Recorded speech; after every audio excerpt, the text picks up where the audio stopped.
This is a Kahan TV sports break. It's Sunday morning. Last night we watched all of the NBA action with our Kahan TV Studios expert, Vlad, our NBA expert. We got to review a few results from the past couple of days to get all our fans in the Philippines up to speed before we have our discussion. On Thursday, LeBron James received literally universal praise after he led the Cavs to the greatest comeback in NBA playoff history, many lauding him as the NBA's real, true MVP. The win gave the Cavs a 3-0 series lead over the Pacers, who curiously made their comeback with Kevin Love and Kyrie Irving on the bench. Vlad, what do you make of that? Is that a big deal or not? Oh, that they made the comeback without Irving? Yeah. I mean, not really. I mean, in the sense it was a great team win for the Cavs, of course, but... So you're saying it helps them, the fact that their bench contributed so much to the win? Maybe like internal confidence for the team, but in the long run it won't mean anything. They're going to need Love and Irving, especially Irving, to play in critical moments and play well if they expect to. They expect to win the championship. Well, let's not spend too much time on that. The Cavs are going to win that series. They're up 3-0. Oh, yeah. Also, last night, the Raptors bounced back from their blowout loss to the Bucks last Thursday with a solid road win to tie the series 2-2. DeMar DeRozan had 33 points in an old-school, low-scoring defensive matchup. My type of basketball game. All these stupid teams trying to run and gun. It's the playoffs. Vlad, what do you make of this series? Very interesting, very interesting. I know a lot of people don't pay attention to it because it's Toronto and Milwaukee, right? I mean, who's really watching? It's on NBA TV, half the games. But it's been a fun little series, Game 3, Milwaukee blew them out. Clearly, Toronto wasn't ready to play, and they weren't ready for the intensity of a playoff road game against a very athletic, young, and hungry Milwaukee team. But they answered the bell in Game 4, rallied, got themselves composed, won the game, It was a lockdown defensive game, low scoring, like you said. Reminded me of an old Knick Heat game from the 90s, like 85-76, which a lot of people might not love, but that's that's like basketball, that's just two teams just battling it out, hard to score, defending every layup. That's the way I like to see it. I can't understand when a playoff game isn't that way, to be honest. The playoffs got started, and it honestly seemed like an extension of the regular season to me. But maybe things are settling down and teams are realizing that you got to be careful and not just let a team blow you out. In other big news, Rajon Rondo is out for the rest of the Bulls series with the Celtics after breaking his thumb. The Bulls were really getting some chemistry together after winning Game 1 and 2, but without their floor general, a player with a size advantage over Isaiah Thomas, and who some would say played his best 2 games in years. But without Rondo, the Bulls could not pull it together in Game 3. That series is now 2-1, and the Celtics are seriously back in it. Vlad, at this point, who do you got for this series? Well, remember I told you this series, the Bulls would lead at some point, and they do lead 2-1 right now. It's exactly what we said. Yeah. But I don't know. Without Rondo, it's going to be difficult because, as you said, he was controlling the pace of the game. He was playing the best he's played maybe since his Boston years, which is incredible. Those 2 games were amazing. He was literally like John Stockton out there, controlling pace and everything like that. So tremendous job for him. I think Game 4 will decide it all. So whoever wins Game 4, it's hard to say right now. I'm going to lean towards the Bulls, even though my head is starting to say it's going to be the Celtics. But I got the Celtics. I think they're going to win, for sure. Moving on. The Oklahoma City Thunder pegged one back against the Rockets. A narrow 2-point win in Oklahoma City to pull within 1 game of the Rockets. That series is now 2-1. Vlad, why did the Thunder win that game? I mean, it was just they wanted it more from the beginning. They knew that they let one get away in Game 2 for one thing. And 2, they knew they had to win it or that's it. That's the series. When you're down 2-0 at home, you either win or it's over. Because if you fall down 3-0, you don't have anything left at that point. I mean, so they had to win it. And another thing, Westbrook played great. He didn't force the issue like he did in Game 2. He shot a lot of shots, but nowhere near what he did in Game 2 where he just shot his team out of it. So kudos to him for making some key plays, and also Robertson played great defense on Harden at the last possession, especially making that shot hard for him. And good job for the Thunder, but that might be the last game they win this series. You still think the Rockets are going to win? Oh, for sure. Yeah, for sure. For sure. All right, now on to the San Antonio-Memphis series. It's no surprise that the Grizzlies responded to their head coach David Fizdale's rant after Game 2, take that for data, to pull back in Game 3 on Thursday. But Game 4 last night was a different story. What a great game, huh, Vlad? Oh my God, what a game. That was the best game of the playoffs so far. Are you kidding me? Leonard making crazy shots in the fourth quarter. Amazing shots to thinking that that's it, they got it won. And then Conley coming through with clutch shots, and then Gasol hitting the game winner, and then going to it was tremendous. One of the best games, definitely this whole year. Amazing. Are the Spurs in trouble?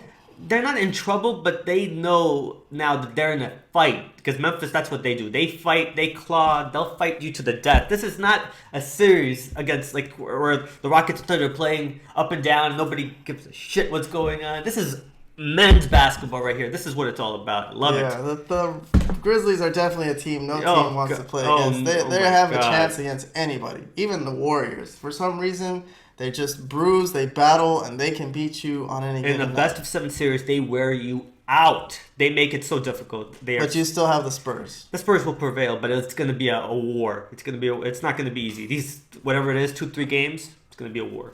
And real quickly, no surprise last night, but the Warriors came back from behind to beat the Blazers without Kevin Durant again. That series is all but over. But the biggest story of the day yesterday, by far, was the announcement that Blake Griffin will be out for the rest of the playoffs. And that is the end of the Clippers story. The Clippers story with CP3, Blake, and DeAndre.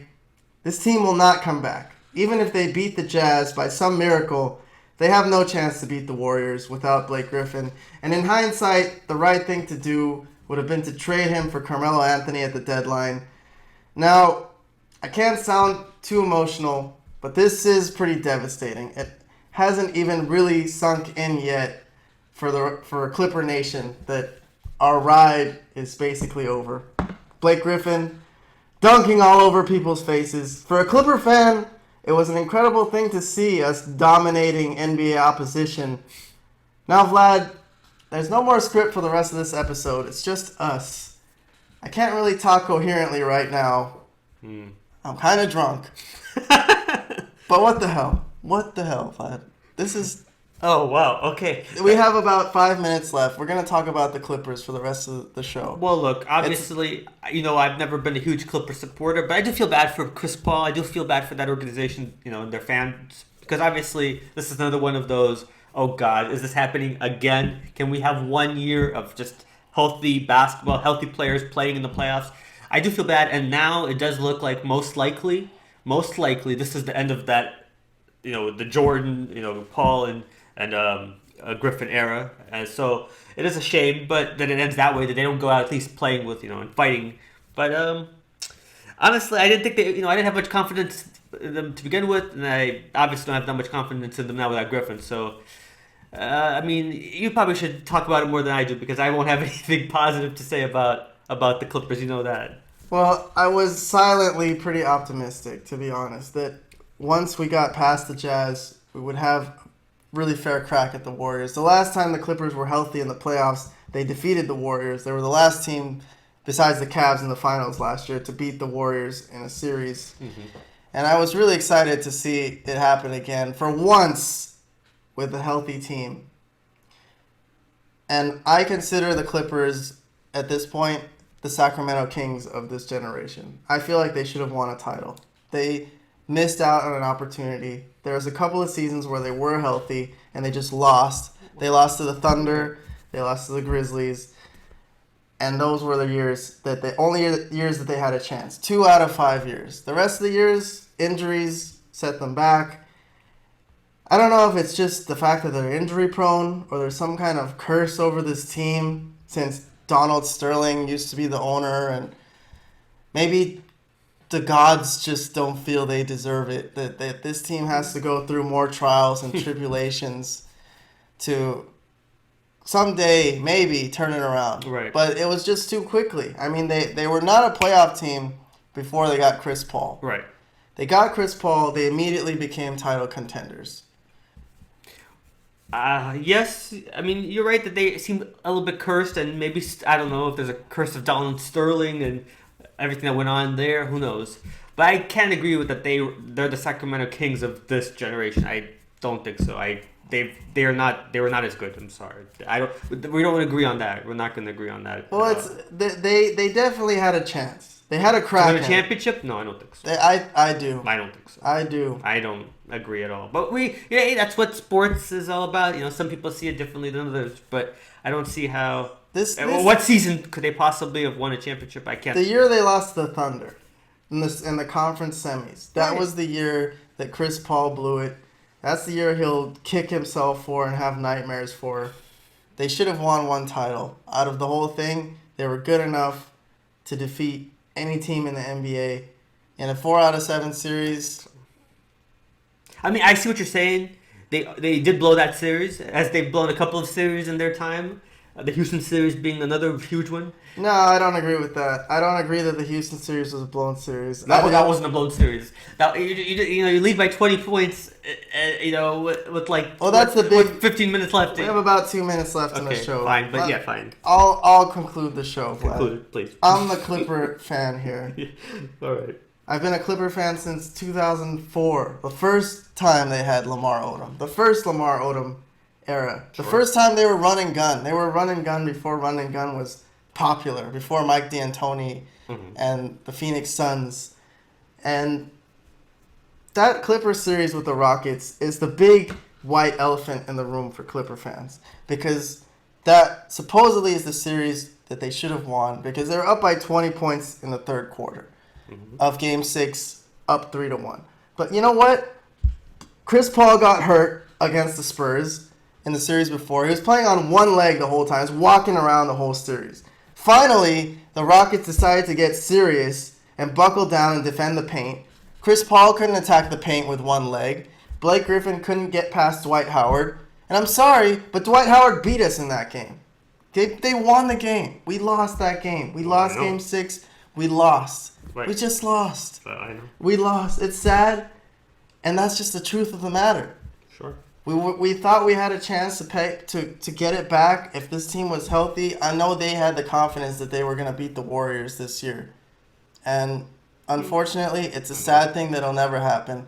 If I were the NBA in the offseason, I would try to set up a series between the Clippers and the Warriors. Just one time between two healthy teams. I don't care when it is. If it's in the middle of July or August or December, those teams should play one time just for the hell of it to see who really is the better team, because the Warriors never played them in the playoffs, and I will never give it to them that they're better than us. All right. Never. All right, fine. Never. That is all for this edition of Sports Break.